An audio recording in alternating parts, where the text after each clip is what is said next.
Good evening, everyone. I am Diamond Rawlinson, a junior education major in your Miss Elizabeth City State University 2021-2022. Tonight, I will serve as your MC. I'm extremely honored to bring you greetings on behalf of Elizabeth City State University's Community Connections Performance and Lecture Series. We would like to thank our sponsors, First Citizens Bank, Microsoft, National Endowment for the Arts, Duke Energy Foundation, Trustee Phyllis Bosomworth, and contributions from our own ECSU students for making this event possible. It's homecoming. If there are any alumni in the audience, will you please stand?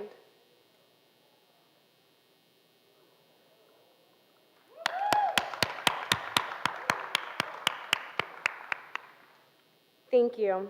The Community Connections Performance and Lecture Series mission is to produce cultural experiences which can be enjoyed by students, faculty, and staff, as well as the community at large.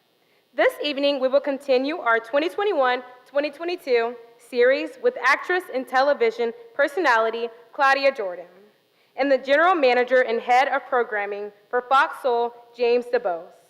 Tonight, we will have a conversation with the TV industry game changers as we discuss the business of entertainment, the importance of brand, and who decides which parts of our story will be told. I would like to welcome our streaming audience joining us tonight on the ECSU YouTube channel. Be sure to stay tuned in and present until the end to engage in a dialogue with our guest. Please welcome to the stage Gabrielle Rogers, who will introduce our guest and serve as moderator for the evening.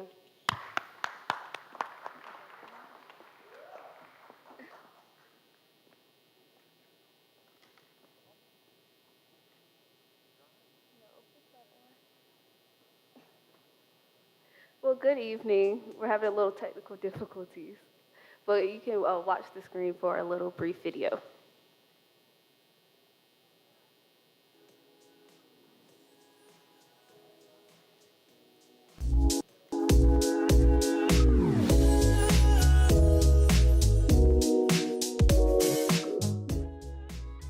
What do you get when you mix a former housewife of Atlanta, actress, activist, and TV and radio personality with the man with the plan, general manager, and head of programming of Fox Soul? Well, you get On and Off the Screen, a conversation with TV industry game changers. Join us on Thursday, October 21st at 7:30 p.m. at the Mickey Al Burnham Fine Arts Center. I've worked in TV and radio, but at this point in my life, I'm really enjoying being a radio personality, where it's about what I'm saying, because I've been judged for years about what I look like, and to just, let that go, it's very liberating. When I see Black and brown women in unscripted roles on screen, I feel as though I have a seat at the table. I have the opportunity to express myself. Like Claudia Jordan, she hosts shows on Fox Soul that give Black women the opportunity to come in and talk about all the things that they sometimes don't get a chance to talk about with their friends, they're scared to talk about with their friends, and she gives them the opportunity to just speak on it. Fox Soul. Yes. I'm singing with CeCe Winans, people. A new live and interactive streaming channel dedicated to the African American viewer. Attending a session like this would better prepare me for a lifestyle of television and media production by being able to see how people like Claudia Jordan and James Dubose got to where they are today. A lot of the time we see the glitz, we see the glam, we see the product, but we don't get a chance to see how they got to where they are. It takes hard work, it takes dedication, it takes drive and perseverance. I do my hair talk, check my nails. Baby, how you feeling? Gabrielle Rogers, a senior interdisciplinary studies major concentrating in digital media and communications. I am also the radio host of Soul Cafe or WRVS 89.9. I cannot tell you how elated I am to be introducing our guest tonight and to serve as your moderator. In the video clip, my classmate Courtney talked about the importance of on-screen representation.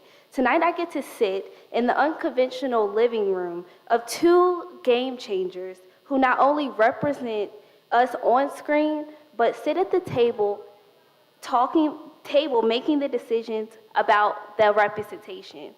Let's get to know our guest a little bit better. Mr. James Dubose is the general manager and head of programming at Fox Soul. James Dubose is an innovative visionary and thought leader known for producing culture-shaping content and sharing the voices and lived experiences of Black people around the globe. Dubose built his entire career with this focus on 4 fundamental pillars, which are to inspire, educate, uplift, and entertain Black audiences. He experienced a rapid rise through the ranks and currently serves as the general manager and head of programming of Fox Soul, a new live and interactive streaming channel dedicated to African American viewers. Fox Soul is available on YouTube, Samsung TV, Roku, Amazon Fire TV, Tubi, Xumo, iOS, Android, Apple TV, FoxSoul.tv, Twitch, Caffeine, Facebook, Instagram, and Twitter. Dubose has built an impressive catalog of assets known for garnering record-breaking television network numbers.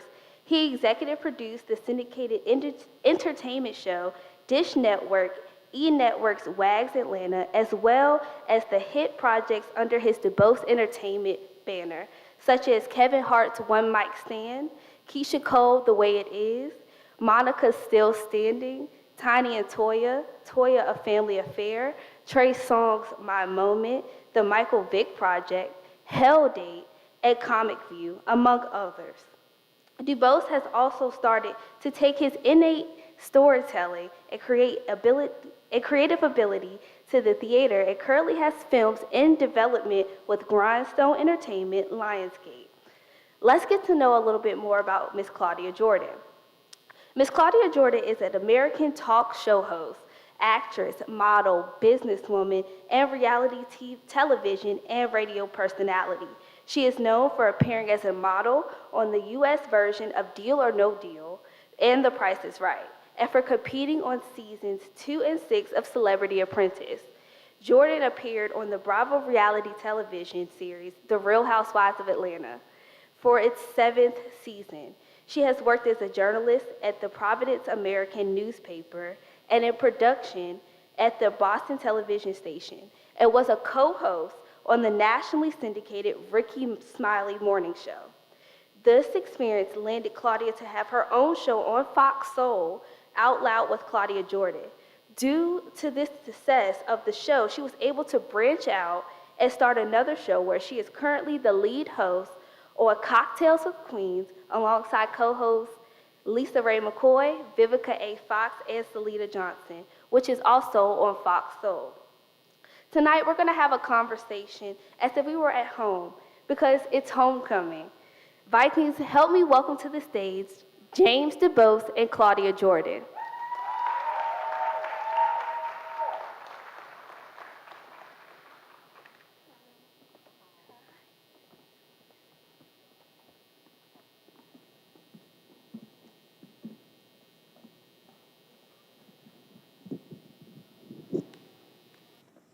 Hello, everybody. Hi. We're excited to be here tonight. We're excited to have you. Good evening to both of you. Good evening. So let's get right into it. It's homecoming week here at Elizabeth City State University. And so we've been celebrating what it means to be at home and what it means to come home. Tell us where you're from and tell us where that place that you call home has shaped and defined you as a person. I'm from the smallest state in the country. I'm from Rhode Island. And people say, they got Black people in Rhode Island? A few of us, yes. So I'm from Rhode Island. But it was, it's up north, it's cold. You really had to be a hustler to kind of get out of there. You know what I mean? So to me, I enjoy going home. It reminds me of my roots and kind of keeps me grounded. Nobody's impressed with this Hollywood stuff when I go home. They're not, so I actually enjoy that. I feel like it kind of keeps me in check, Yeah. So I enjoy going home. I enjoy being reminded of where I came from. That's great. I'm from Greensboro, North Carolina, which I love being home, love North Carolina as well. But going home for me is very important because that's where really my day ones, if you will, still live and still are in my family. It's a little different from being in Hollywood. So I get to go back and know that it's genuine love, regardless of what I'm doing or what I'm not doing. So that's what home represents for me. Yeah, going home can definitely be a humble experience. So James, from your bio, we know that you have been more behind the scenes as you move through your career. Was that your ultimate goal, or did your path take an unexpected turn? No, I've always wanted to be behind the scenes. I'm not blessed like Claudia to be in front of the camera at all. I'd always wanted to tell stories, but quite honestly, always wanted to try to control my own narrative. And a lot of times you can't do that unless you're behind the scenes being able to make the decisions. Wow. And from your bio, we also read that you are the head of programming of Fox Soul. So can you tell us a little bit more about what Fox Soul is and how it came to be? Yeah, so for everyone else, Fox Soul is what they call the OTT. You cut your cable as long as you have internet or something you can watch us. We're on, like they mentioned, YouTube TV, a lot of the places. So it's digital. You can watch on your mobile phones anywhere you are. But we started this process in March of 2019 when the idea first came, and I was creating it with some other people. We were flying back and forth. I was in Atlanta at the time, and we were pitching it back and forth all the way up to Lachlan Murdoch, who's the chairman of Fox. Finally got it greenlit in September of 2019, and beta launched October and officially launched January of last year. So January of next year will be our 2-year anniversary. The purpose of Fox Soul was I felt like there's a lot of other places that give you black content, right? But we didn't really have a voice, meaning the viewer or the community. And I really wanted it live and interactive, where you could interact with people like Claudia on a daily basis, get real-time feedback. And I wanted a place that we could be unapologetically black. We don't have to water down the things that we were going to be saying. We didn't have to be on broadcast television where we would be censored, if you will. And I wanted to build a safe place that we could talk about things that we normally only discuss in the privacy of our own homes. So Fox Soul, in essence, is looking for whatever you would discuss in your own homes, male, female, black, as long as it's authentically black, is what you will find on Fox Soul. Wow, that's a great platform. I'm going to interject. So, first of all, we don't want to be all stiff tonight, so I want y'all to enjoy this and get into this, and if you want to woo-woo and all that, let's do it. But I want to give this brother props. He's very humble, so I'm going to be the mouthpiece tonight about this. So Fox Soul started in 2019, right? That's when you launched? 2019, and when I got on board, I think there was 200,000 views. 200,000 views. So this black man, head of this network, now the number is close to 80 million views. And that is something to be celebrated. So I feel like we need to start doing more of giving each other flowers when they're around and while they're doing it, because it's not easy, and there was a lot of challenges. We talk about this, people that didn't want to be involved in the beginning when it was just a streaming network or no one knew about it. But now that it's, it's getting some momentum, the phone is ringing more. Ain't that right? That's how Hollywood works, right? Okay. But I just want to definitely make that clear, just give him his props. Like 80 million views. I spoke to some of the students earlier. There's other streaming platforms that tried to do the same thing. Quibi, is that what? Quibi, yes. That was, DreamWorks put money up for that. Almost $2 billion. And just to know, we can do anything we want, black people. We really can. We have the swag, we have the creativity, we have the ingenuity. That's why everyone's copying us a lot of times, okay? So we don't have the budget of DreamWorks. And we're about to be into our 3rd season. They were done after 6 months. Not to hate on them, it's just to compare and to show y'all, anything is possible. You link up with like-minded people, you support each other, you have a good team. And it's a great place, a space to be in where everyone that you go to work looks like you. And you can go to your supervisor, your boss, and they understand the nuances and the things that you're asking about or talking about. So I just want y'all to keep that in mind. We got to link up more and work more together. Yes, I definitely agree. You can clap. See, we should have had an open bar. It would have been more turn. No, okay, sorry, I shouldn't have said that. You're fine. So we know you, Claudia, from your work as an actress on unscripted TV network television and streaming channels. But however, you started as a journalist. So when did you decide that your path was going in another direction and you had another calling in your life? So I spoke again earlier to some students, and I said in high school I had a teacher that was pretty racist, and she made it very clear, and she said a lot of foul things, and she I take negatives and just turn them into positive a lot, because a lot of, you get a lot of bricks thrown at you. And my senior project was, I can write whatever I wanted to, so I wrote about racism, and it was all shade to her. It was all smoke to her. It really was. And she gave me an F and said I was terrible. I was not a good writer or whatever. So when I went to college, it was going to be a biology major. When I got there, I'm like, let me go check out the school newspaper. I was just curious because I was told I wasn't good at it. I'm like, well, let me try to do the thing that they said I'm not good at. And then I went and visited the school radio station. And that changed my life. It literally changed my life. So I just encourage everybody to be open, even if you're just not in communication only, but in everything in your life. Just be open, because the thing you think you may want to end up doing, it may not be where you're going to end up. So just that one day of me saying, let me just go, just inquire. It just woke up something inside of me, and I became this advocate for the truth and, investigative reporting and finding out the real. And that was, y'all weren't even born when that was happening. That was in 91, 92. Oh, yeah, so here we are like 30 years, 30 years later. And so, yeah, but it was just one day that just changed it all. Wow. So we know you can clap. So we know you were in television, but you did have the background in journalism. How did you rebrand yourself going from Fox Soul to Real Housewives of Atlanta? Well, when you do reality television, you're going to have half the people going to love you and half the people going to hate you. It was really good in some instances because, you got, as many things as I did before that, that's the thing that most people will know me from, even though I had a long resume before that. Most people, they don't know or didn't care or whatever. So when you get off reality television, you do have to try to rebrand yourself. So I got on a radio show first and then did another show, and then I ended up at Fox Soul. But just trying to show people that you're more than just one note. I think it's easy to judge each other now. Social media, you see someone dressed a certain way, you just put them in that box that they're that and that's it. But I'm always about, okay, I'm gonna show you something else. There's more to it than just that. Yeah. So when I first came to Elizabeth City, I was a communications major, but it has been phased out for digital media, and we've already talked a little bit about how one thing doesn't define you. So James, can you tell us a little bit about all the critical roles that make up the business side of the entertainment industry? Well, it's so many, right? So it's not really one path you have to do. So I don't like to say that have many roles.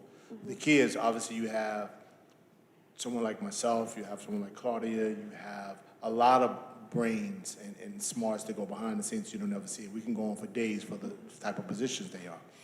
But in terms of making it up, what I will say to be successful is just remember that greatness is never a one-man show. And you need a team. You need a team that has the same vision, the same values, and the same beliefs that you do. And when you find a lack of success, if you will, not only entertainment business, but I believe in life, it's because either we're trying to do it on our own, or we're disloyal to the people that have been loyal to us, or we're not on the same page in what we're trying to do, and we're thinking we're going to figure it out in some form or fashion. But the roles would take care of itself. And I believe I quote, the day you wake up and look in the mirror and see a title on your forehead, you've lost your way. So you have to be committed to the purpose and the mission, not the title, not the roles, not whatever else that you may want to do individually. And that's, again, going back to Fox Soul. Yes, I sit in the seat I sit in, and I'm able to make decisions for the network. But I'm not here without people like Claudia. I'm not here without a lot of people that are behind the scenes that work with me. And no one works for me. No one works at the network at all. We all work for ourselves, and we all work together. So I just want to be clear. I don't like to answer the question regarding positions because there are multiple positions, right? But if you have all those positions working in different directions and on a different path, you're gonna have failure. That's great. But how do those options in the business industry change for people of color, Black people like me and you? So explain, because I want to make sure I answer that correctly. So in the business industry, how do jobs or roles that go on in the business industry change for people who look like me based off of color or, creed or anything Right. like that? So I think we've all experienced this in life. If you don't have someone at the top that looks like you, they're not looking for you because they don't know you. They don't know anything about you. They don't know your journey. They don't know your story. So normally it changes, or it's more difficult, I shall say, because we don't have relationships. You walk in the room and it's normally people that don't look like you at all. So it changes the fact that you have to be a little better. You have to present yourself a little better. You have to be a little smarter in their eyes. And then you still may not get the position. You still may not get, even though you're well deserving of it. So it's not going to change, as a matter of fact, until more people like myself, as humbly, are in positions that can say yes and that can say no and no longer have to go, mommy, may I, or daddy, may I do this or that. I can actually make decisions for people of color on my own without having to ask anyone, and that's when change starts to happen at that level. I would encourage us to, it sucks that this is the case, that we have to be twice as good, all constantly, and it is exhausting. And guess what? It's probably, like he said, it's not gonna change for a while. So just dig in and just know, I gotta be twice as good. It's not fair, it's not right, and it shouldn't be that way, but we're not there yet until we get more execs at the top, until we get more decision makers. So I used to have an attitude about it or have a chip on my shoulder, like, why I gotta be twice as good? Why can't I be like this girl right here? Like, that shit is mediocre, getting better opportunities. But that's the way it is. So when you accept that, it gets a lot easier to be like, all right, it is what it is. And I'll go ahead and stand up and I'll take that challenge head on and I'll do it. But then when you get in there, it is your responsibility, I think, to bring others up with you that look like you. We gotta get out of that mentality of, I made it, I'm good. Yeah. No, you didn't really make it until you helped some other people that look like you into positions. And that's something we gotta do better at, like all of us, not just in entertainment. Like, we gotta get out of that mentality like it's just me, or, there's not enough for all of us. There's a lot of money and food at the table. Yeah. Wow, thank you. That was very insightful. So I want to pivot back a little bit when we were talking about before you got to where you are now. So if you could, from where you are right now, tell yourself back then, what would you encourage yourself back then now, being what you already have went through? I mean, for me, quite honestly, it's easy to say that. So, they say hindsight is 20/20. But, I've had more losses than wins. I've had more bad decisions made than good ones. But even though it's difficult at the time, quite honestly, it all prepared me for this moment. I'm not really sure I could handle all the responsibility that comes with sitting in the chair I sit in right now if I didn't fail a lot, if I didn't make a lot of mistakes along the way, thinking that I knew more than I knew, or taking the risk that I thought I would take. So I would just honestly tell my younger self to do exactly what I did, because there's always a bigger picture. And I just encourage anyone that's listening, is the sooner you fail, the better you'll be. The sooner you make mistakes, the better you'll be, because that's really where you really learn and grow, not success. So honestly, for me, when I was doing the Keisha Coles and all those shows that I did, it wasn't, success was the worst thing that could have happened to me at the time, because I wasn't prepared for it. And as the word says, a blessing given too soon is not a blessing at all. So understand that you're going to make mistakes and you're never going to get there, right? So the only thing I would say to myself is stay the course and do everything that I did before, because God will bring you to where you're supposed to be eventually.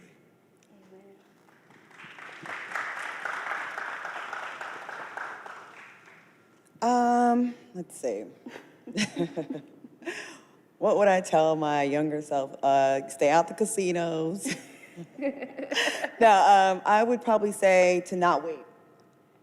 I feel like a lot of times in a lot of areas of life, we say, as soon as I lose this weight, I'm gonna be happy, I'm gonna find the man. As soon as I do this, I'm gonna travel. As soon as I do this, like, we're deferring our happiness when we could just do it right now. And if 2020 didn't teach us anything, it should have taught us that. Like, tomorrow is definitely not promised. I feel like I would have been further along had I lived that earlier on in life. And thinking I doubted myself too much. I thought I wasn't good enough. I'm not that. I can't do this. And I think I could have been further along had I just taken the fear out of it and not second guess myself. Yeah. I think a lot of times we think we're not enough when we are enough. So yeah, you're enough. We're enough. Thank you. So, like the past year and a half, COVID has shifted our world. And I know it's definitely shifted the industry. Can you elaborate a little bit, tell us a little bit more about how it's affected you personally and how it's affected the industry overall? Well, I had COVID last year, and when it first hit, actually, we were in studio. I was traveling back. I live in Dallas, and the studio was in LA. So we were just getting in our groove. Like, I was traveling back and forth every week from Dallas to LA, doing the show. The show was growing. And then COVID hit. I lost a huge deal with VH1. They just stopped. I was like the host of all the reunions for Love and Hip Hop. And that shut down. The entire industry shut down. But it was good for streaming. And during that time, Fox Soul blew up during the pandemic because people went through Netflix and everything else, and there was nothing else to watch. And guess what? We were the hot kid, the new kid on the block. So it was like a blessing and a curse, I would say. As far as personally, I lost a family member. I had it. I felt very isolated being home and just being away from friends and family. Didn't see my mom for like a year and a half. Definitely, again, taught me to kind of put things in perspective as far as like not waiting, going for it, knowing your worth. Putting yourself not always first, but just higher up there on the rank. You know, I feel like a lot of black women, especially, we are superwomen. We try to save everybody else before we save ourselves. Mm-hmm. And then we wonder why we tired and got an attitude. We tired. Yeah. I was sick of that cape. Yeah, you know? And so, a little bit more self-care I think we need to do. You know, like we've had the weight of the world on our backs for a long time. So, it was bittersweet. Like I said, there were some positive things, there were some negative things. I found out who was really my friends, my family, my peoples, definitely. Did y'all find out who you really rocked with during COVID? Yes. And what was important, right? Like, seriously. And it's not over, so, still take notes of your people who checked in on you and who didn't and all that. But it was definitely a blessing for the network, though. We created more shows, introduced more shows. I don't know, would it go up like 4,000%? Yeah, no, like 4,700% we grew during COVID, which was definitely a blessing. That's a flex, 4,700%. Millions of views. Absolutely. So we getting raises, right? Yeah, we just raised your profile. You always say that. How was it for you? Did you have COVID? Yeah, I got COVID for a while, but the two things. Personally, it forced you, like all of us, to really know if we liked ourselves. You're isolated, you can't be around anyone, you have to dig in, and you don't realize how much you depend on the energy of other people, being around them every day. And when you have to not just look in the mirror for other things and getting dressed, it makes you realize, do I love me? Do I know me? Do I like me? Who am I? Do I want to be? So I had to answer all those questions personally because I had started the greatest challenge of my life, which was Fox Soul. So January 2013, and then imagine in March is over. We had to shut down for 2 weeks. It forced you to think really quickly. But to Claudia's point, we thought, you know what? We're in the studio in LA. All the guests that we have to be in LA to come on the shows. This gave us an opportunity to expand our footprint. We could get guests from all over the country because of the Zoom technology and so forth. So in the middle of that, it started to grow, as Claudia mentioned, over the course of 4,700%. It was huge, which was a blessing. And then as I was getting the opportunity to actually learn and grow myself, to learn about leadership, got an opportunity to read a lot, learn about managing, and then learn about people who really say they love you, but they love you as long as they're above you, if that makes sense. So, and when you're giving them stuff and money. And it just, So it brought a lot of things about a lot of people. It made you, for me personally, be able to look at a lot of things. But as a manager and as a leader and as a father and so forth, I start to enjoy things that I missed. So I don't go in the hustle and bustle 24 hours, 7 days a week anymore. You know what I mean? I take time to do the things that are most important. And it's not the chair I sit in, quite honestly. Wow, thank you. That was very insightful and open, but let's keep going. So as students, we are learning who we are. This is a time of self-reflection and trying to figure out who we are. So when you are behind closed doors with no cameras rolling, it's just you, what is the conversation you have with each other or colleagues about what you've sacrificed to build wealth and stability? Damn, that was a good question. Say it again one more time, please. Well, you're You want me to go first? So when you are behind closed doors with no cameras rolling, Let's break it down. When I'm behind my closed doors, when it's just you, just me, and what conversations are had between each other or your colleagues? we don't live together. This is my boss. No, Okay. I understand. It kind of sounded like that. I'm in the blogs enough. No, thank you, ma'am. I got you. I don't even know where he lives. I'm just going to say, don't do that. What was you saying now about when I'm in the house with him? I'm not in the house with him ever. I got someone, yeah, okay, go ahead. What conversations are had between each other, not together in the house, or colleagues about what you have sacrificed for stability and wealth, to build stability and Okay, wealth? sacrifice for stability and wealth. I think most people that are even somewhat successful, you probably sacrifice a lot of family time. I never had kids. That's definitely a sacrifice. And at the time, I was just on go, go, go, go, go. And it never seemed like the right time to, okay, I'm gonna have to sit down and take 2-3 years off to do this properly. And it didn't really bother me, but now I'm at the end of that road. So, you have to reflect back, was it worth it, So that's why I have a lot of integrity about what I do, and it's very valuable to me because I know if I'm gonna sacrifice a lot of this family time and not seeing nieces and nephews at graduations and missing track meets and all that family time, because they're all in other parts of the country, then damn it, this better be worth it. Yeah. And I better feel good about what I do at the end of the day. So there is a lot of sacrifices, and it's not fair that a lot of times with women, you have to a lot of times pick, is it gonna be career or that family life? And kudos to the women that could pull off both. I think it's extremely hard. But yeah, that was definitely a sacrifice.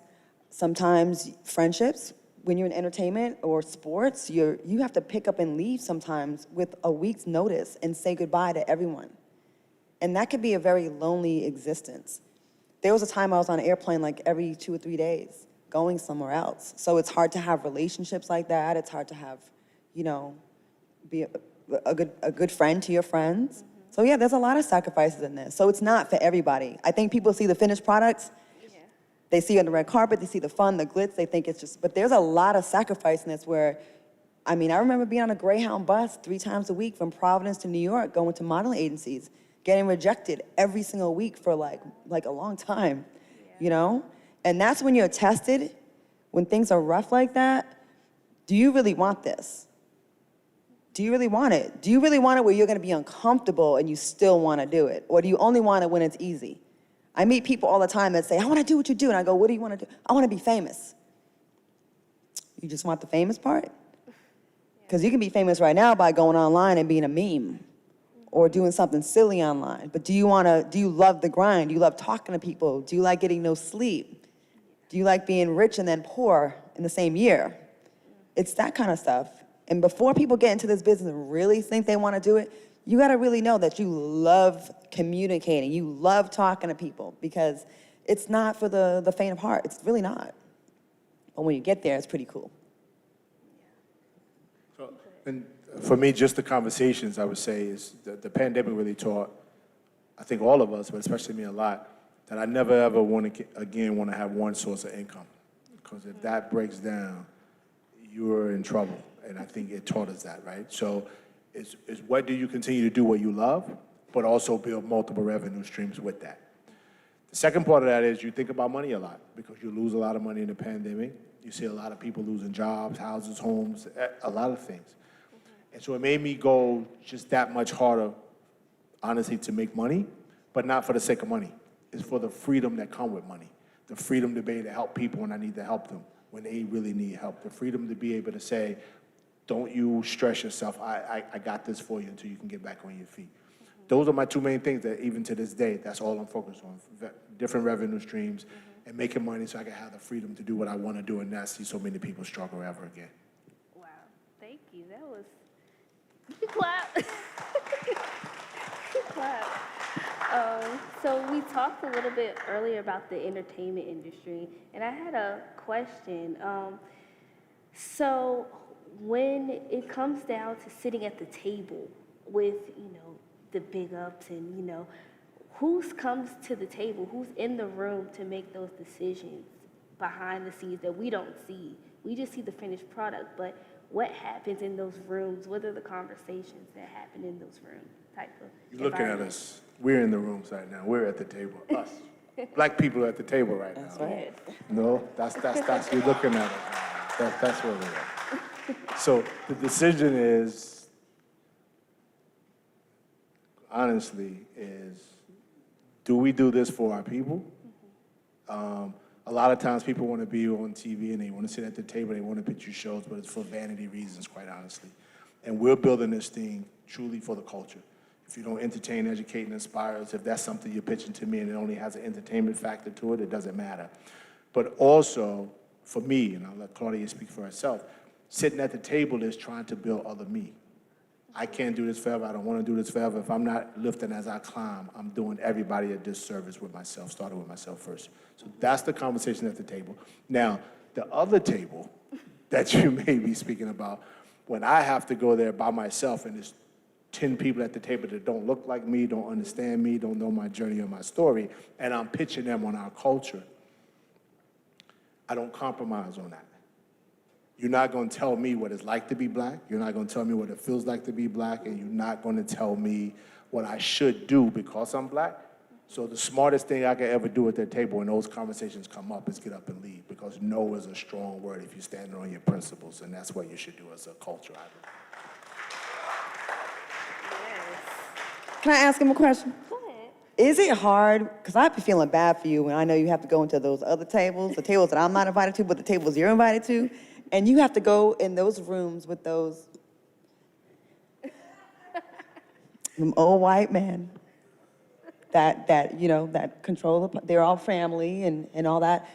Do you ever get frustrated, like, this is almost impossible? Does it feel like that sometimes? Because you're a young black man going in there with these established, they're all a clique, right? And you're breaking into that club. So how is that for you? Let me be careful. No. You be wanting to like choke somebody else. No, you know what the one thing, Claudia, honestly, first of all, I never change me. I go in as James, I go in as myself no matter what seat I sit in. That's the first and most important thing. And what you realize at those tables, quite honestly,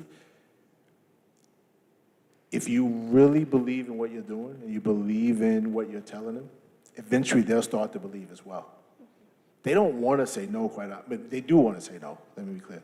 Their job is to say no, though, because they're saying no out of things that they don't know about. They don't know us, they don't know the culture, they don't know anything. So at the end of the day is it profitable for them? So you have to understand your purpose of going into the room with them and what their purpose is to come out of the room. And their purpose is to make money. And if you can make money, they'll do anything you want to. We just have to realize that we control this culture, period. We make what's hot, hot. What we say goes, be it fashion, music, anything. If we say it's hot and we get behind it, it's hot. Now you see everybody want to cater to the black culture, the black music, the hip-hop music, or what have you. So when I go to sit at those tables, yes, it's frustrating because I have to explain myself a lot more than I would if it was all of us sitting at the table. But that's part of my blessing of being at that table, because when I walk out that room, whether they admit it or not, they're forced to have a better understanding of who we are as a people. Wow, thank you. Yes, claps to that. Well, thank you so much for answering my questions. But now we're going to open it up to the audience so they can be able to ask you some questions also. Great. Who got a question? Anybody got a question?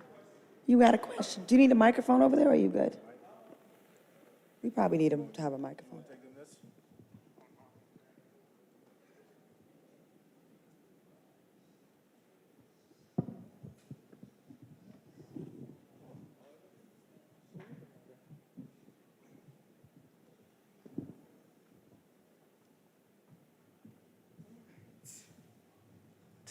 Testing. Okay, so my question is for the both of you. So, as African American individuals, I know that it has been challenging for you guys to achieve the successes that y'all have managed to achieve. So, without making this into a therapy session, how do you guys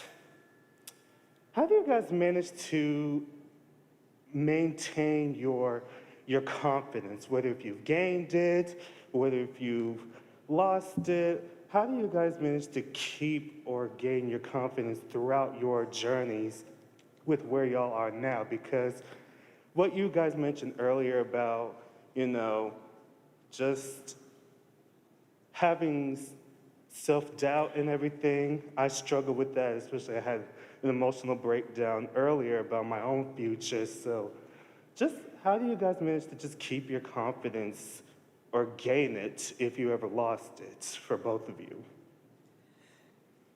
Thank you for being real that you even claim that, because I think people are just so fake nowadays and won't even say, I'm having a problem right now. So that's like the first step, even saying that. You know what I'm saying? I feel like with social media, it's set up that we only put our wins out there. And we put where we're looking good and feeling snatched and the skin is popping and the hair and everything. First of all, no one's like that 24/7. Right. And it's okay. And I think black folks especially, we have every right to feel stress and to have self-doubt and to have some issues going on with what we have to face on the daily just going outside. So allow yourself to have that. And yes, we have been successful, but there has been, both of us have had great loss. Had it, lost it all. Had it, lost it all. Had it again. For me, I hit rock bottom 3 times. And when I say rock bottom, I don't mean Hollywood rock bottom, like, oh, I can't buy the new Porsche, I have to get the old Porsche. No, I mean real rock bottom where I had houses and all that kind of stuff, to going from that to $80 in the bank. And being famous at the time. And having to pretend at red carpet events that I had it going on, when really, I'm like, I hope there's not an eviction notice on my door when I get home. So I get it. I'm not coming from a place of, I don't get it. I get it, right? What I say about, especially as being a black woman, I'll just extend that to black men as well. We try to always put a brave face like everything's fine. And the minute I stopped doing that and let people help me that cared about me, things change. And we pray, we're so good to pray for things, and then someone might show up to help you, and we turn it down because of pride. Sometimes those prayers that you ask for, those angels, those blessings, they come into you in the form of a friend, someone that you might not even know. Sometimes, for me, it was as simple as me letting a friend hug me and comfort me when I was rock bottom and depressed. Because I've been there, suicidal, depressed, I didn't want to be here anymore, I lost everything, and I was embarrassed, So I think we got to do a better job at being open to allowing people to help us. And that might be letting someone pray for you, that might be letting someone hug you, that might be letting go of that pride of, I don't need no help. No, I do need help, and it's okay to say that. I'm so glad that people have been very open, especially like Charlemagne, who we both work with, who, talks about mental health. And I feel like it's getting to a place now where we can start saying it out loud and not being embarrassed about it. And no one should ever be embarrassed to say, I'm having some problems right now, or I need help, or I need to go see somebody. Because life is hard enough. You get beat down a lot. And it is impossible to maintain that confidence. And we've both been there. James has been very vocal about it as well, about, just feeling just like I don't want to be here anymore. So whoever your tribe is, your friends, I say letting go of that pride of I can't share that I'm down and out. And ignoring the fake images on social media, because that is not real. It's not real. And just really being okay with not being okay. And getting that help that you need, whether it's a pick-me-up from a friend or just going to talk to somebody. It is okay. And are we okay with asking for help now? Are we getting there? Are y'all feeling me on this? Because I feel like we put on a brave face, but we don't have to. You know? Yeah, I'm also working on that myself, and I'm not gonna lie, there's been days where I've fallen short a lot, and I have autism, I'm on the spectrum, and I also suffer from generalized anxiety disorder from my father, so just me being here right now is already I'm shaking right now because, it's like, oh my gosh, like, I don't know if people are judging me. But, thank you. Thank y'all. But, it's really encouraging to hear that from you. What about you, James? First of all, beautiful, well said. I don't want to add to what she said. That was great. But I do want to add this. She mentioned it earlier as well. Sometimes our happiness or our confidence, you mentioned the word confidence a lot, is tied to our identity or what we identify with. Either our circle, our friends, they control our emotions to tell us when we're worthy or when we're not worthy. And the moment that you truly learn that stripped down with nothing, you're just as worthy as someone with $1 million in the bank, just as you are. When you can understand that and truly believe all the things that you just discussed, you're still just as worthy as anybody else in this world. And don't let no one else tell you or identify you with anything other than that. And the moment you can let that go, your confidence will never leave you again because it's already in you. And don't ever forget that. Thank you. Oh, no. You got on stage in front of a room full of people. Do you know what the biggest fear of most people, what they say it is? Public speaking. So for someone who's saying they're lacking confidence, you just did what 95% of most people would never want to do. So you started already. Thank you. You good. Thank you. And just one last question for the both of you. How can I say this?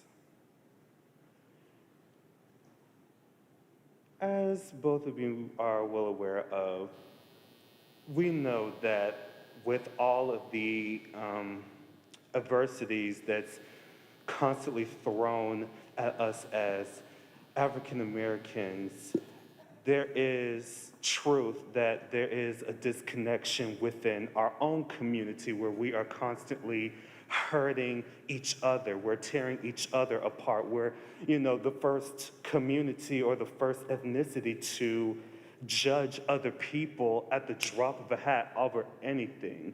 So I'm pretty sure that you guys have had maybe a few experiences within that on your own journey, and correct me if I'm wrong, but how do you guys, I guess, overcome, or what would you say to people watching at home, like, how do you overcome those moments when your own people basically do you dirty, or hold you back from your own success and whatnot, if you have? It happens every day. You're not going to change that, first of all. But I'll just say, and it's a tough thing to learn, but there's a book that I love to read. It's called The Four Agreements. And it says, be impeccable with your word. Don't take anything personal. Don't assume, and do your best.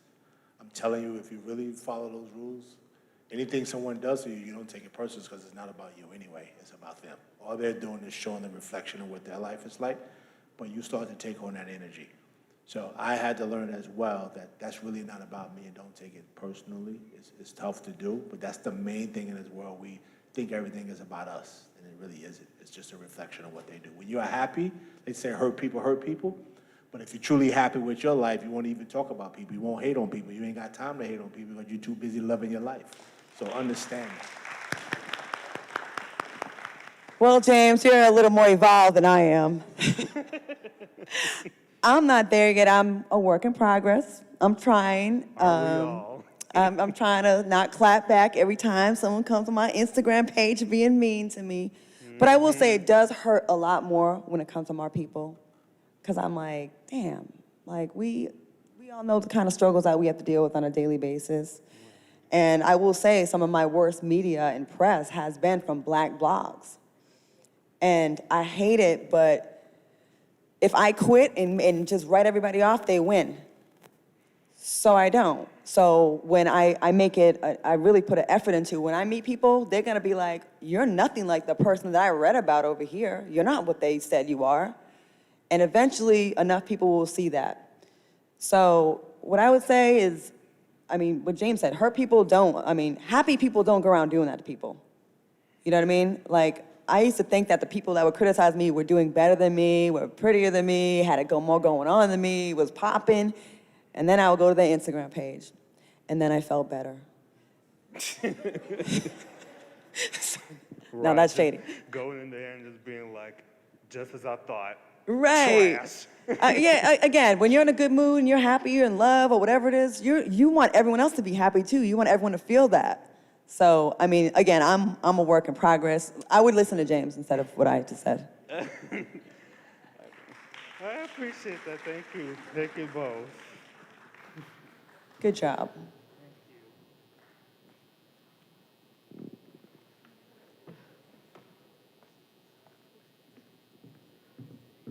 How y'all doing? Hi.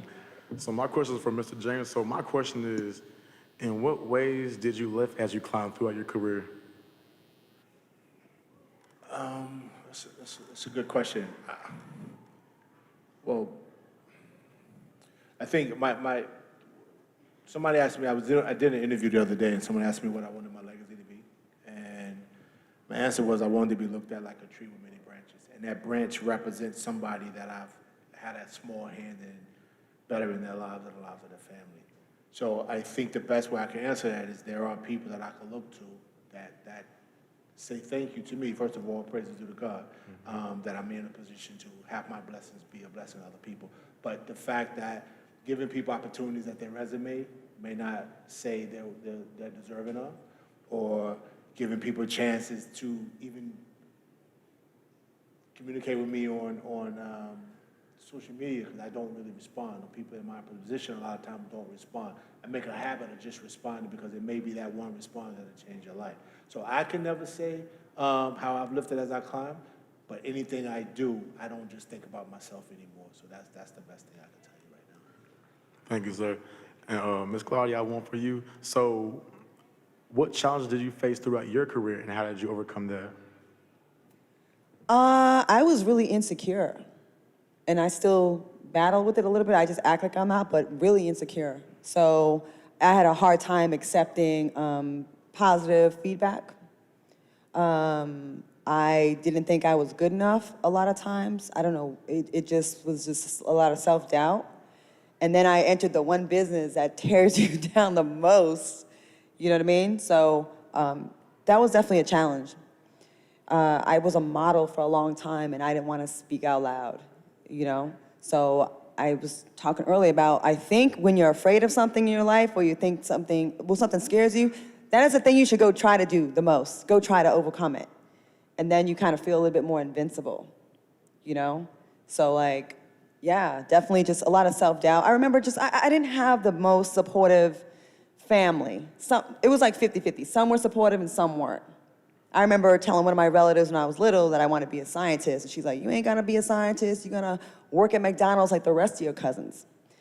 And I was like, why would you say that to a 10-year-old kid? Because you're so impressionable. And I really felt that way for a long time. So when people would say, you're great, or you're this, I was like, you talking to me? Like, it was hard for me to receive that. So what I would do, what a lot of people here can probably relate to, if someone gave me a compliment, I'd be like, I would just find a way to like not accept it. No, no, no. If they say, oh, you look good, oh, but I need to lose weight, or I wouldn't accept it. And I had to learn to just say, thank you. And that was a challenge in itself. But I just feel like, I know I'm not alone with that, but you know, it's like something, I don't know why we do that. So ladies and gentlemen, when you get a compliment, don't tell them why they shouldn't think that of you. Just say thank you. Yeah. Well, thank you, and I appreciate y'all as well. Thank you. See?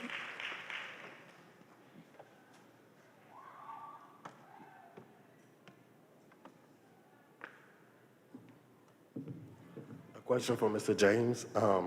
What is going through your mind as you're going to a table full of people who don't look like you, and how do you prepare for that? That God is amazing. First and foremost, it's not you can prepare for it. Again, when you go in as yourself, your authentic self, and you're not trying to put on the air for anyone, then you don't really have to think about it. If you know what you're going in for, you're going in as yourself. It's like me talking to you. So there's nothing to really think about, honestly. Okay, thank you.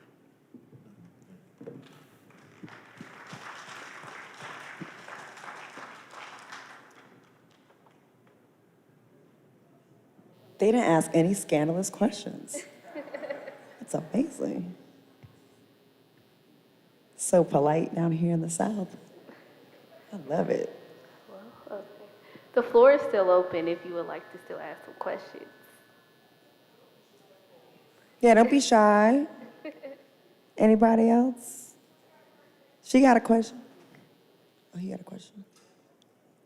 We like doing this. This was really good. This is our first time doing this together, and you're the first university we've visited, and we appreciate y'all. Elizabeth City State University, we'll never forget y'all. You're the first ones to bring us out here.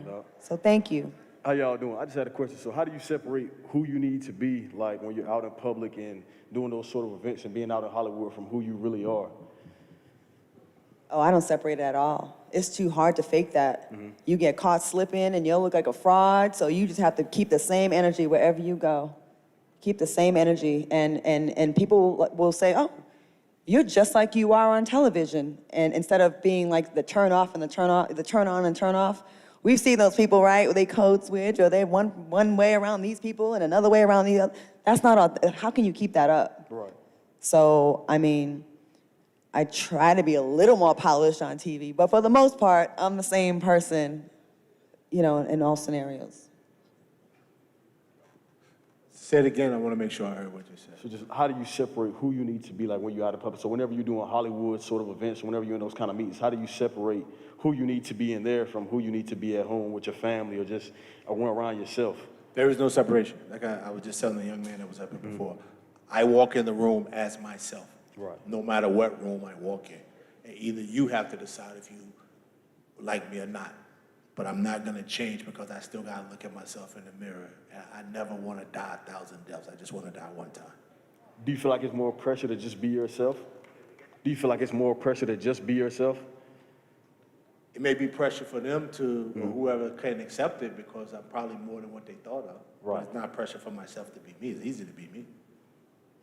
Good answer. Hey, that's a good answer. Thank you.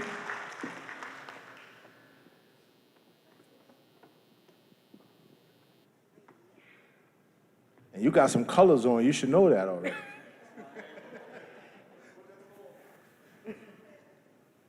Hello there. So I just want to ask, because you all talked about, you know, insecurity and being insecure, you know, fighting that. I just want to know, have you ever gone to a place where you chose to go, like anything, any situation, and you felt like you still didn't kind of belong there at all? One more time. Okay, so have you ever like chosen to go to something or do something or be involved in something because you thought it'll lift yourself up or it'll do something positive to you or anything else, but once you got there, did you ever feel like an outcast, or did you feel as if it wasn't what you expected it to be? So, yeah, this is, and again, my truth is, I started Dubose Entertainment in 2005. Real life by 2009, I had everything that I ever thought of. All the money you could think of, all the shows you could think of, every material thing you could think of. And I was absolutely miserable. To the point that I was ready to literally die. So success, what I thought it was, had nothing, made me feel worse than when I was completely broken poor. And again, when I go through those struggles and when I say that story, because God knows it's the truth, it is learning myself that if I'm have nothing, I'm worthy. So I no longer go to a place again without being myself. I no longer have expectations of what anything will bring me. I have expectation of what I bring to something, what I bring in the room. When I walk in the room, I'm bringing something that room doesn't have. And when I leave that room, you're going to realize I left without me having to say a word. So nothing else can make me feel no kind of way but myself. So it happens, and it happened to me in a grandiose way. And most people would have been living the life of their life, a travel, private jets, anything you could think of, I had. And I used to literally go in my office every day and cry. I used to go home to my kids, and my kids say, "What's wrong, Daddy?" Because I was miserable with every material thing that you could think of. So focus on yourself first and foremost, and then you'll appreciate everything else around you more so than the other way around. Going to Hollywood. I'm from a place where people are normal and people say what they mean and mean what they say. Yeah. And it's not a bunch of weirdos trying to snatch my soul. I honestly felt like that when I went to Hollywood. I called my mother after like 3 months of being in Hollywood, and I was like, "Mom, I feel like there's a bunch of evil spirits here trying to get my soul." And she's like, "What are you talking about?" I'm like, "It's hard to explain. Do you know what I'm talking about?"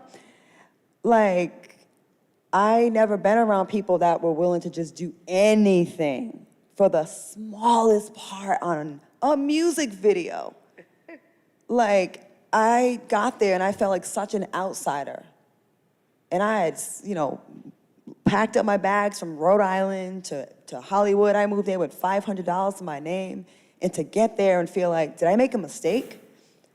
And then to see that how people were getting down, when honestly, like, people were really literally selling their souls to have a small part in one little project that you never even remember. And I thought, if this is what it takes to make it, I don't belong here. There was a movie back in the day, I think it was Invasion of the Body Snatchers. Y'all might be too young for that. But like, everybody had gotten the bug and they were all zombies, and it was just like one person left at the end that was normal. And I felt like that in Hollywood.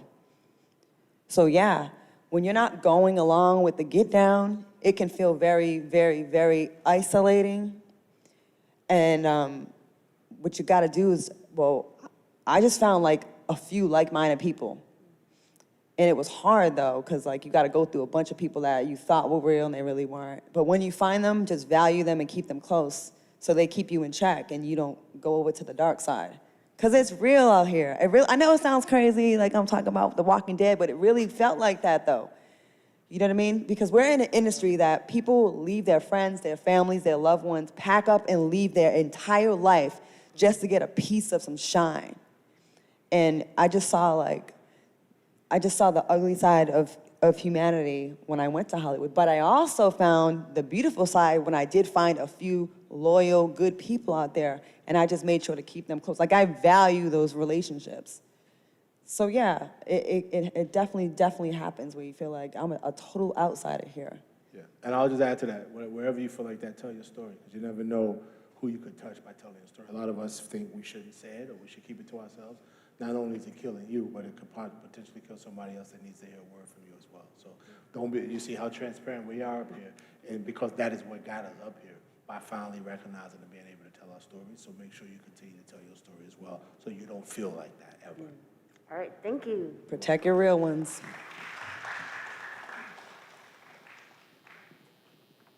I wanted to ask you guys, what's your most memorable moment throughout your career that gave you a boost to want to strive further?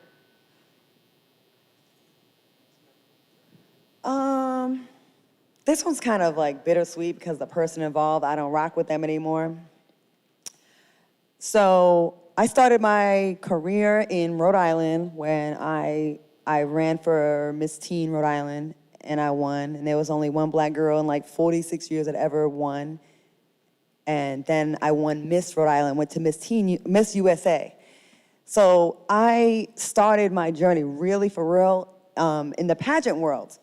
So pageants kind of held a special place in my heart, like, you know, the whole pageant thing, like that's how I got started. And then everything came full circle in 2009. I'm not friends with him no more, I gotta say this right now. I used to be friends with Donald Trump until he went crazy when he ran for office. And so I got hired to host the pageant that he owned, the Miss Universe pageant. So to start off in the smallest state in the country, you know, in pageants, and then getting to host the international, like the Super Bowl of pageants with like 500 million people worldwide, that was like, I never thought in my wildest dreams that that would ever happen. So that was like a pretty cool experience, and yeah, that was a pretty good one. Although I did mention that I don't fool with him no more, right? I just want to be clear. I want y'all leaving thinking she a Trump supporter. I'm not a Trump supporter. Okay, thank you very much. I had many, honestly, but I guess one of the most memorable moments, I received a letter in the mail from a celebrity that I work with, who just simply wrote, "James, I just wanted to let you know I thank you and I love you for changing my life." So that let me know we did our jobs at the end of the day. Who was it? Not gonna tell you. Give us a hint. What's it rhyme with? Isha? Oya?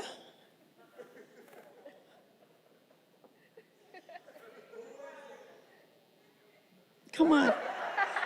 Don't y'all want to know? I do. Yeah, I want to. You can't let the people down. We flew all the way over here, James. Come on. They done put us up in a hotel and everything. They're associated to Lil Wayne. I'll say that. I'll leave it right. Okay. You want me to say it?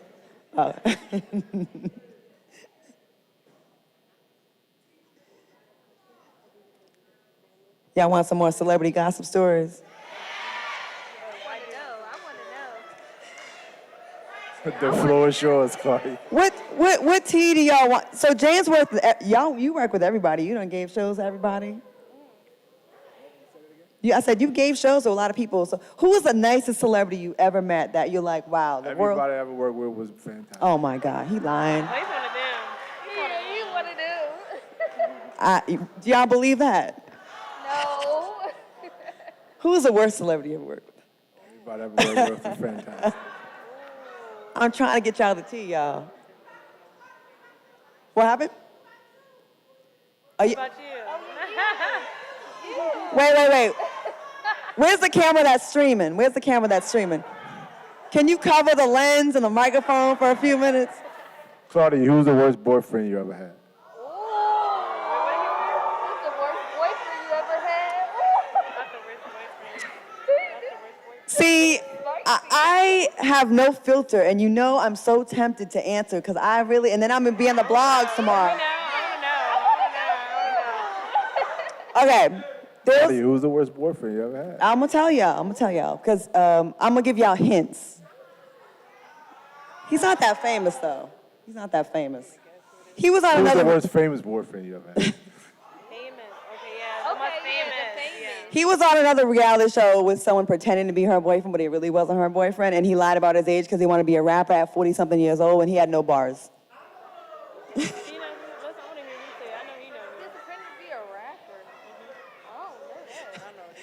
A quick little Google search, you'll know who I'm talking about. And he had no car. Okay. Okay. We supposed to be positive, y'all. You making me go back and... See, James, they like tea. Have y'all seen the show TGIF on Fox Soul? Anyone see that show? Have you seen it? Okay. So that's Friday nights on Fox Soul. It's myself, Funky Dineva, and Al Reynolds, and it's called TGIF. And that show is, we deliver all the tea on that show. So please watch that Wednesdays and Fridays. And then Cocktails of Queens on Monday with Vivica Fox, Lisa Ray, Selena Johnson, and myself. Anyone check out that show yet? Has anyone seen that show? I would like to add, Sorry, I don't know if it's the time, but I just want to ask. First of all, thank you to Kevin and the whole staff here, everybody Yes. at Elizabeth City State University for having us. It's an honor, we're very gracious and honored to be here. So thank you very much, first and foremost. Very, very, very good. Second thing is, please, wherever you can find Fox Soul, we will not survive without our people. And we need you. And I'm asking you sincerely to support. And if there's something that you don't like or you want to see more of, that's the place that we're live and interactive. You can tell us we need you to survive. We're not dependent on anyone outside of our culture to survive, so I'm asking you guys to please support. The last thing is, it just started today. I will announce we are doing a contest only for HBCU students across the country for our show, The Fox Soul Screening Room, which is hosted by Vivica A. Fox. And you can go on foxsoul.tv, click on the HBCU tab, and get all the information. But there's a contest for short films. If you do a 1-minute video, you can be as creative as possible if you want to be within that 1-minute video, and tell us if you're in communication or whatever, and you want to do a short film, tell us what short film you would do and why. And the contest closes February 1st, 2022. And the winner will get $5,000 to produce their short film, and then you will get to come on Fox Soul Screening Room, will be interviewed by Vivica A. Fox, and you will have your short film aired on Fox Soul. And that's just a part of us doing what we're doing here. Do we have any aspiring filmmakers in the house? Any filmmakers in the house? Oh, we got a couple? Okay, so you all will be downloading the Fox Soul app very soon and going and applying so you can get that $5,000? I would love for the winner to come from this school because this is the first school that we've come to speak to. Don't let me down. I need the winner to come from this school. You have a question?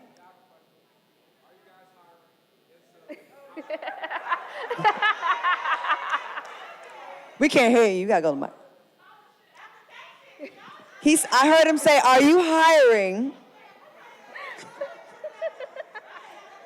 You better shoot your shot. He right here. I mean, I have a job. This is my university. But this is for the students that are out here that are from a smaller university. We don't really get those opportunities from bigger universities. So, are you guys hiring? If so, how do you apply? How do you get in contact for? So first of all, we're always hiring. We're always hiring, and internships, whatever. Fox Soul wants to be the place for HBCU students to come and realize you don't have to go through the traditional outlets and try to get into all the other traditional places, that it is for us, by us, truly. And again, we won't survive without us, first and foremost, right? I also want you to remember, I just said the only tab that's on foxsoul.tv says HBCU contest, not another university, not anywhere else. So we're open to business. If you want to apply, you can send I don't know the exact email, so I don't want anyone to write it down. But you know what? I'll post it. DM me and I'll respond to you. That's what you could do directly. Everybody that wants a job on Fox Soul, go ahead and DM James Dubose. And also we make. I will respond. I promise you. I will respond. Oh yeah. So and then I'm sorry. I know I said 3 things. The 4th thing is before COVID happened, I had traveled around the different HBCUs because the one thing that's very important to me and all of us at Fox Soul is we wanted to have on Saturdays a HBCU block where 3 to 4 hours of programming are fulfilled by nothing but HBCU content. And again, I don't know another network, another outlet that is saying HBCU students, you can have 4 hours of your own time on a major network that people can see your work. So again, if there's content you have, hopefully we'll get, a lot of schools are already so excited about it. But as Claudia said, this is the first one we've come back to since the pandemic. I know the TV department and station we're going to help get that up and running again. And we want this to be the first one we do right now. You all have a great facility. I would love to see some content produced out of that facility that we can rock with, that we can put out there on the HBCU block. and support, at Fox Soul. Like, we truly are a network that is for us, by us, and it not just says it and talks about it, but is actually about it for real, for real. So I really want y'all to, like, take that opportunity and pitch stuff. Go ahead and DM James Dubose and pitch stuff and pitch program ideas to him, right? No, seriously, but this is, you actually have the person here that can greenlight stuff. So I encourage you to take advantage of that. If you're creative and you have ideas, go ahead and shoot your shot. Yeah, big purr. Big purr. Well, thank you so much for joining us this evening. It was very informative. And do you would like to drop your social media handles? I know you say you want us to DM you. Can we get your Instagram or Twitter? I'm on at Dubose Official. I'm not on anything else. So if you see anything else out there, that's not me. I have one social media thing, Instagram, at Dubose Official. I'm at Claudia Jordan on Twitter, Instagram, and Facebook, and I definitely respond, and I'm very interactive, hands-on. So just shout, if you mention that we met here, and you have any questions, whatever I could do to help you out. I would love to see more people of us that look like us in the communication field. If we don't tell our stories, somebody else will, and they may not be as accurate as we will. You hear me? So we need to be telling our stories. So we need more of us in that creative space as writers, producers, behind the scenes, directors, all that. Accountants to help Claudia count her money. So you don't have to be in the communication field at all. Well, the point is, anything you want to do, hopefully we can figure out how to help you get there. I'm going to need an accountant for the big raise that I'm about to get after this. So I will need, yes, James? The shade. No, but this was a lot of fun. Thank you so much. Thank you so much for joining us. Yes. Ooh. Who? Nelly was never my boyfriend. Ooh. Y'all.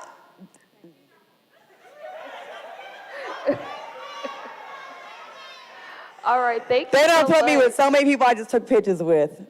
But if they would just ask me, like, the real story is so much better than the lies they be trying to put out. I'm just leave it at that. But it wasn't Nelly. He was never my. Who? Who?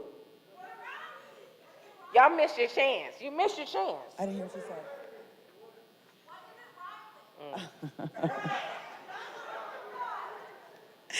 I will be in the lobby taking pictures if anybody want to take a picture. We can talk.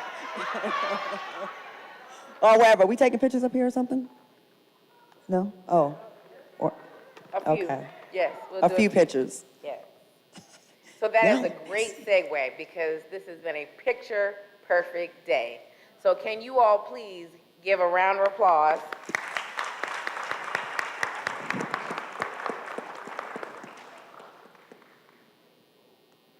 I am Dr. Nicole Lewis. I am the Assistant Vice Chancellor and Dean of Students here at ECSU.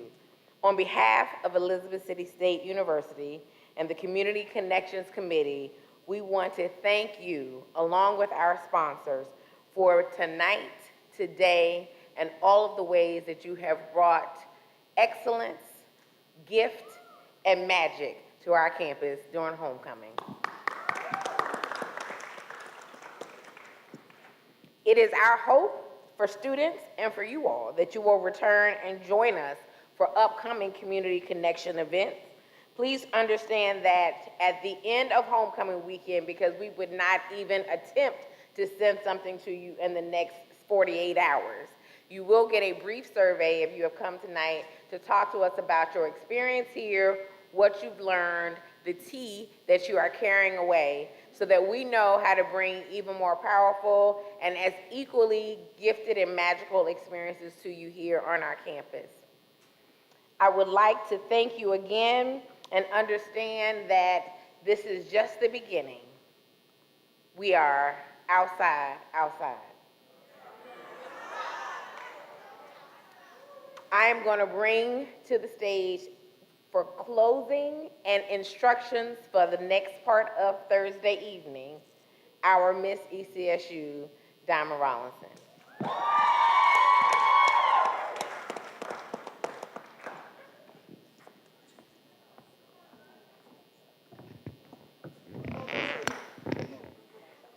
students, when you exit the building, you will be giving your ticket to attend midnight breakfast. Please make sure that you have your homecoming wristband and midnight breakfast ticket. You will need both of those to gain entrance into the event. Continue to stay safe. Thank you and have a good night. Viking Pride, Viking Pride, Viking Pride. Thank you.